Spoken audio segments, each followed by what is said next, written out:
Welcome back! So today, or etong topic natin, it's a bit more personal, no? Dahil maraming gustong magnegosyo, maraming gustong mag-e-commerce. Pagalingan ba yan, Rudolph? Actually, marami akong na-witness, no? Na kahit magaling sila, hindi pa rin sila nag-succeed. So today, meron tayong 10 ways. Kung gusto nyo bang mag-fail, eto gawin nyo. Diba? Gusto nyo ba yan? Okay, kasi eto based on my experience, and not only I teach you or share you how to be successful financially and also being successful in e-commerce, share ko din sa inyo kung ano mga napansin ko, why people are successful, why people are not. Okay? So let's dive in. Number 1. Ito yung unang-una. Alam nyo, hindi ko lang masabi sa lahat ng tao that if you wanna be really successful, you have to be more active on your actions. Okay? Yung tipong dapat mas marami kang gawa kaysa sa salita. Alam niyo bang dito sa e-commerce, you can be successful kahit silent ka lang. Kahit mag-isa ka lang. I know a lot of ultra successful lodies, yung mga talagang halimaw kumita, di ba? I'm not gonna mention the name, pero sobrang daming magagaling po dito sa Pilipinas. Sobrang lalakas nilang mag-e-commerce. And they talk less. The thing is, maraming tao they overthink. They rather just be noisy without any result, and they overthink. Kaya ko ba yan? Baka hindi ko kaya. May anak ako. Wala akong experience sa computer. Baka malugi ako. You know, if you overthink all of this, wala kang masisimulan. Okay? Masasayang yung oras mo, mapaparalyze ka, and wala mangyayari sa'yo. Kasi nga lahat inisip mo eh. Alam nyo, ito rin yung mga sakit ng mga taong masyadong magaling. Ito yung mga kaibigan mo o yung mga ka-Facebook mo dyan na tipong lahat ng bagay alam. No? Pag tinanong mo sila sa isang bagay, alam nila kasi they overthink a lot. They are the analyst of everything. They are the master of all. I mean, the jack of all trades and the master of none. Okay? Which leads to magaling sila in terms of words, magaling sila in terms of analyzation and thinking. However, kung makikita nyo, wala pa silang tangible result. Ibig sabihin, wala pa silang ipon, hindi pa sila nakabili ng sariling sasakyan, baon sila sa utang, pero magaling sila. Okay, I'm sorry, baka ikaw yon, pero sana hindi ikaw yon. Kaya nga dito sa Last Ride, hindi lang basta skills yung tinuturo namin. Kasi no matter how skillful you are, if lalo na kung yung attitude mo sablay. Alam nyo, from the past 3 years kong nagtuturo sa e-commerce, ang daming magaling. Dami pang mas magagaling sa akin. Actually, I'm not the best. Pero yung attitude nila sa mablay, yung tipong, mamaya pag-usapan na lang natin. Okay, number 2, focusing on others and their result. Ito yung tipong wala kang ka-focus-focus kasi lagi ka nakatingin sa graph ng iba, sa naaabot ng iba, sa seminar ng iba, okay, sa ginagawa ng iba, ay si ano ganun, ay si ano na ganyan, ay si ano ganun. You know, in order to master one thing, you need to be focusing on one thing. You cannot swim on 2 rivers, you cannot climb 2 mountains at once. Ibig sabihin, if you wanna focus local e-commerce, focus ka muna sa local e-commerce. Pero hindi kasi Superman na maglo-local e-commerce ka at the same time gusto mo mag-print on demand, at the same time gusto mo mag-Amazon. So what you do if you want to conquer all mountains, you have to climb one at a time. Masterin mo muna yung local e-commerce, mag-build ka muna ng infrastructure, build a company, hire a lot of VAs, okay, learn from everything, experience. It takes time. It takes years before you move to the other one. Okay, kasi lalo na ngayon, focusing on others, pag may nakita kang isang maganda ang result, no? Isang taong sobrang ganda ng result, madidistract ka, iisipin mo, ay, bakit hindi tunuro sa atin to ni Sir Rudolph? Well, actually, lahat naman ituturo natin sa basic and advanced. Ang problem kasi, Facebook is random. Hindi pwedeng kahit parehas kayo ng item, guys, hindi kayo pwedeng parehas ng benta. Just like on malls, o kaya sa Green Hills, lahat sila doon, pare-parehas yung item, pero guys, hindi po pare-parehas yung income nun. O ganun rin po sa e-commerce. Welcome to the real world, di ba? So, wag kang mag-focus sa resulta ng iba. Baka hindi nyo alam kung ano yung pinagdaanan nila. For example, yung mga previous students ko na nakabili na ng bahay, hello, Umattend sila sa akin ilang beses, mga 4-5 beses na mga mamahaling mastermind, mga actual workshop before nila nakuha yon. Kaya nga dito sa digital workshop natin, nandito na lahat, hindi nyo na kailangang umattend, hindi nyo na kailangan magpuyat kasi dito you can reply anytime. 2 years ago kasi wala pang ganito. So ang ginagawa namin, mag-workshop kami ng 3 days, mapupuyat, etc. And then, ganun lang. Okay? So, wag ka mag-focus sa result ng iba. Focus ka saan? Sa result mo, sa growth mo, nasaan ka na, ano goal mo everyday, napapanood mo ba lahat ng videos. Yun doon ka mag-focus. Okay? Ito yung isa pang importante. Not enough product knowledge. Yung tipong pagkakuha mo ng product, gusto mo na agad i-post sa Facebook o sa iyong mga social media site, inalook mo na agad nang hindi mo pa to inaaral. Kasi nagmamadali kang kumita ng pera.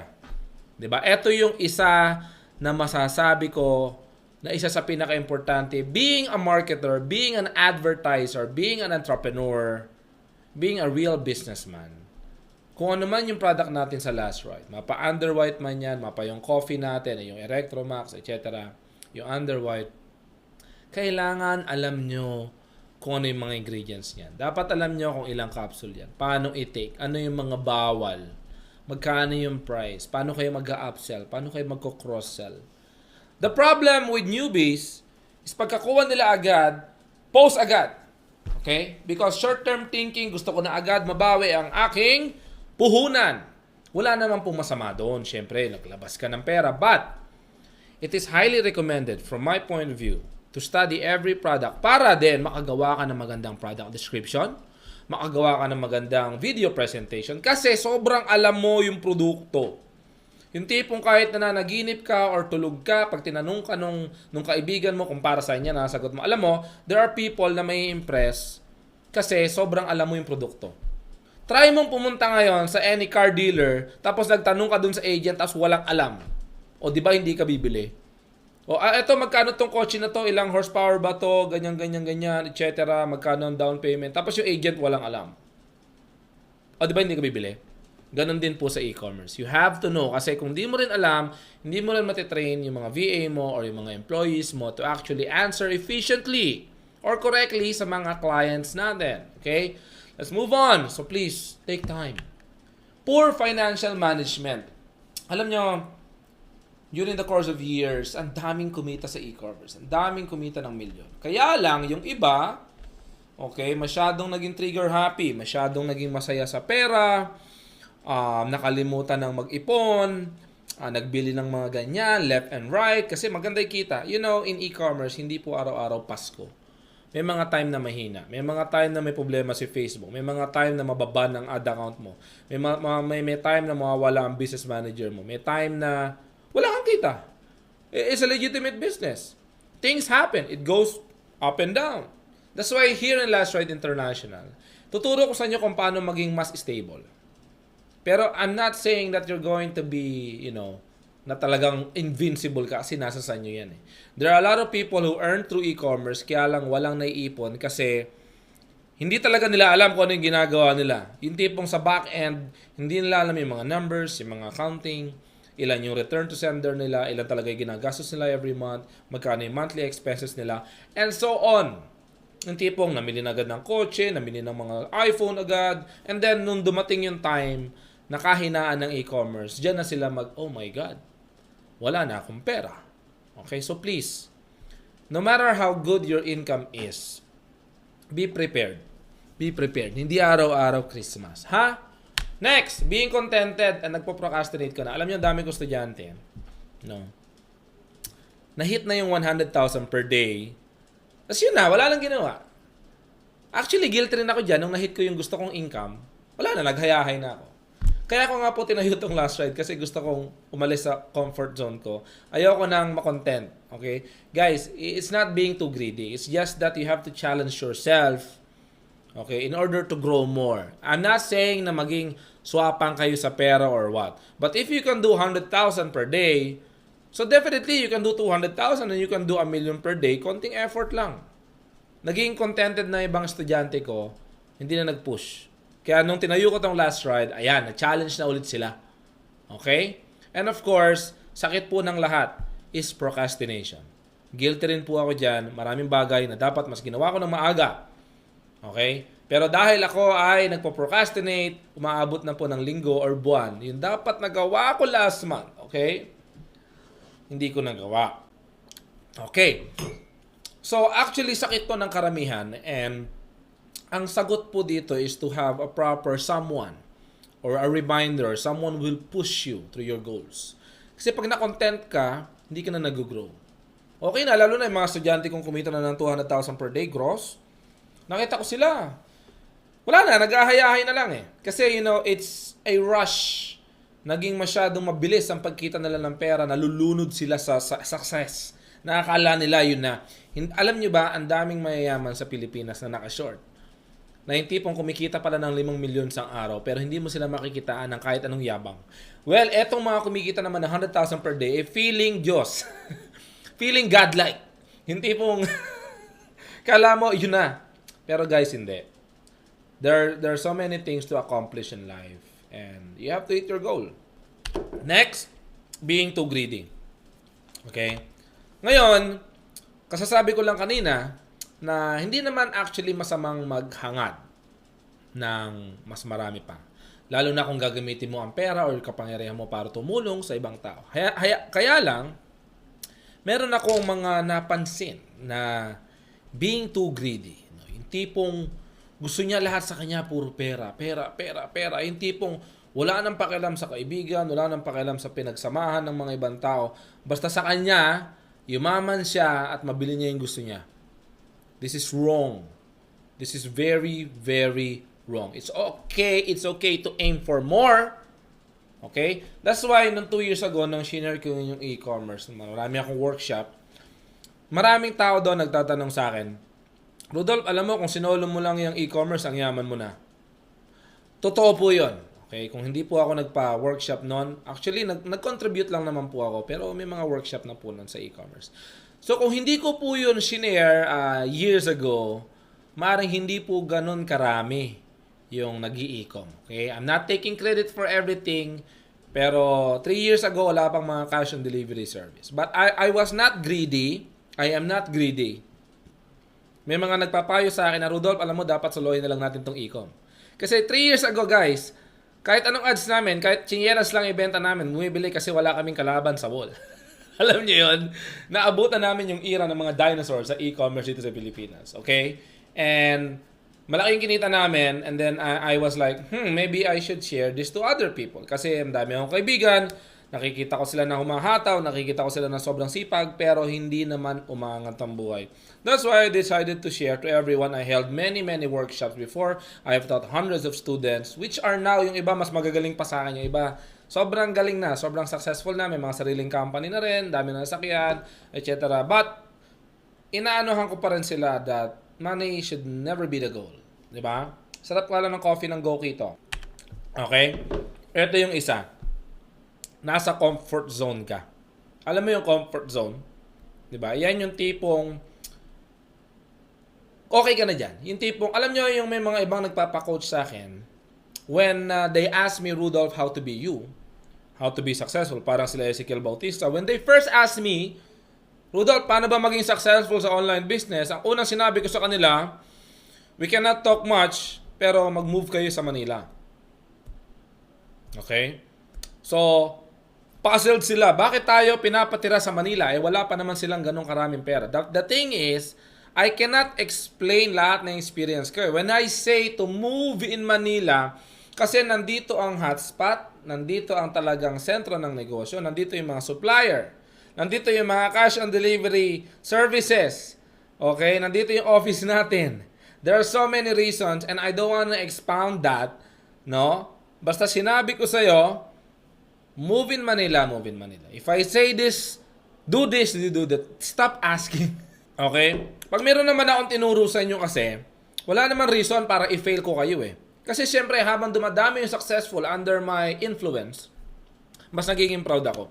So pag may tinuro ako sa inyong left or right, or up and down, just do it kasi meron yung after effects. Wag na kayo sa comfort zone nyo. Yung mga tipong nandun ka sa probinsya mo, kasi dyan, kakain ka ng ilang beses ang araw, kahit ilan, pwede kang matulog, wala kang growth, sayang yung time mo. That's why ako, nung tinayo ko yung last ride, actually, pwede ko namang hindi na itayo tong kumpanya na to. Dahil sa totoo lang, it is very task-heavy. Maraming ginagawa araw-araw. Maraming trabaho ang buong management. I could have just made 20 shop and enjoy money. Pero that is my comfort zone. I don't want that. I want to grow. I want to challenge myself when I'm living. I want to leave a legacy. Kaya ako umalis ng comfort zone. Ang tanong, ikaw ba nasa comfort zone mo? Komportable ka ba ngayon sa buhay mo? Kung komportable ka, hindi ka yayaman. You have to feel the pressure. Okay? Next, rushing everything. Ito yung mga tipong gusto lahat mabilis. Pwede naman natin bilisan, pero dapat maingat. Ito yung mga tipong minsan may mga nagpi-PM sa akin na, Rudolph, marami ako nasayang na pera sa ads kasi minadali ko yung Facebook ads at nag-boost post lang ako. Yung mga tipong ganon, there are people who rush into everything. There are people na gusto nila sobrang bilis. Baka madapa ka. Yung tipong dapat foundation muna ng negosyo ang pinag-iisipan mo, pinag-aaralan mo, pero dahil sa kagustuhan mong kumita agad, ayan, nadapa ka. Okay, here's my tip. If you want to be successful in life, financially, or here in e-commerce and last ride, you have to take time. You have to be patient. You have to build your proper foundation. Foundation, ha? Understanding ng Shopify, ng Facebook algorithm, ng advertisement, ng marketing, etc. Because e-commerce is so big. It takes time to learn. You will fail a lot of times, but once you succeed at once na nakuha mo ang formula sa e-commerce, you will never have to work in your life again. Gigising ka na lang nang may benta ka na. Ito yung isang sakit din. Diversification. Okay, Rudolph, ano ba yan? Diversification is, pag kumita ka na, nag-iisip-isip ka na ng ibang pagkakakitaan pa. Okay, magaling ka sa e-commerce, ngayon naman nagtayo ka ng restaurant or nagtayo ka ng ibang business, na tipong akala mo kasi kaya mo na. Okay, wala namang pong masama na mag-expand ng negosyo. Pero there are people, no, magiging successful sa e-commerce, mawawala sa focus, mag-venture sa ibang business. Napapabayaan yung main cash cow nila. Yung tinatawag nila, ito yung main source of income natin, pero dahil nag-divert ka sa ibang bagay, nabawasan yung focus mo kaya hindi ka na nag-grow doon. Alam niyo, wala naman pong masama sa diversification. Pero, before you diversify, kailangan sobrang solid muna ng foundation nyo, ng main cash cow nyo, ha? Yung mga main na negosyo nyo, before you diversify into small other businesses. Huwag nyo pagsasabay-sabayan. Maniwala kayo sa akin. You cannot master all business at once. Pwede ka mag-mas business, isa, dalawa. Maganda nga, focus ka muna sa isa. Parang ganito, si Michael Jordan, kung tingin nyo, naglaro yun ng baseball, ng golf, at nag-basketball all at a time, tingin nyo ba si Michael Jordan pa rin siya? Hindi. It's because they practice thousands of shots on one single game. Ganun rin po sa e-commerce. If you want to be really good, you have to exert extreme effort, patience, no? Kaway-kaway po sa mga estudyante ko dyan na nahuhuli kong nag-i-skip ng class, nag-i-skip ng module, yung tipong, eto yung ituturo ko, pero dahil irarush nila, ang gagawin nila yung mga pinakamabilis na way. That will lead to failure. Okay? Next, listening to unsuccessful people. Ito yung mga tipong, kung ano yung ipayo sa'yo, hindi naman mga successful yung mga tao, pinapakinggan mo. Okay lang naman pakinggan, pero be very careful na susundin mo sila. Okay? If you want to, parang ganito, kung gusto mong matutong mag-basketball, magpapaturo ka ngayon sa kaibigan mong marunong mag-basketball. Kung gusto mong matutong mag-drawing, magpapaturo ka sa kaibigan mong artist. Ang problem dito sa Pilipinas, people like to give an advice kahit wala silang alam sa bagay na yun. Parang ganito, boxing ni Pacquiao, lahat boxing analyst. NBA finals, lahat naman NBA fans. Ganun po ngayon yung Pilipinas. Okay? People like to give advice because they feel that they feel good, they feel na worth it sila pag nagbibigay sila ng advice. But wala namang masama doon. The problem is pag yung tao na feed mo ng information tapos hindi naman totoo, 'di ba? Kunyari nanghihingi ka ng advice na gusto kong magnegosyo pare, gusto kong magnegosyo tapos mga kainuman mo lang o mga kumare mo lang yung kaibigan mo, binigyan ka ng advice, sinunod mo. Ang tanong diyan, sila ba successful sa ganong negosyo? Hindi. Tama? Kunyari, o yan, nagiinuman kayo. Pare-parehas kayong walang alam sa negosyo. Ano pa, gusto ko magtayo ng negosyo, may extra akong pera, ano ba maganda ngayon? Eto mga kainuman mo ngayon, magbibigay ng mga ano yan, mga advices, no? Oh, ito pare, maganda ngayon to, ganyan. But the thing is, hindi naman sila successful na negosyante. So if you follow that, there's a high risk na mag-fail ka. Okay, you can listen to them, but please be very careful on following them. Okay? Ito isang problema ng maraming tao. Thinking short term. Okay? Ito yung sinasabi kong lalo na yung mga nag-join sa last ride. Pagka-join agad nila, nag-join ng gold, ng platinum, ng silver, ng starter, ang gusto agad nila, mabawi agad yung puhunan. Alam nyo sa negosyo, the most important thing is your foundation and understanding.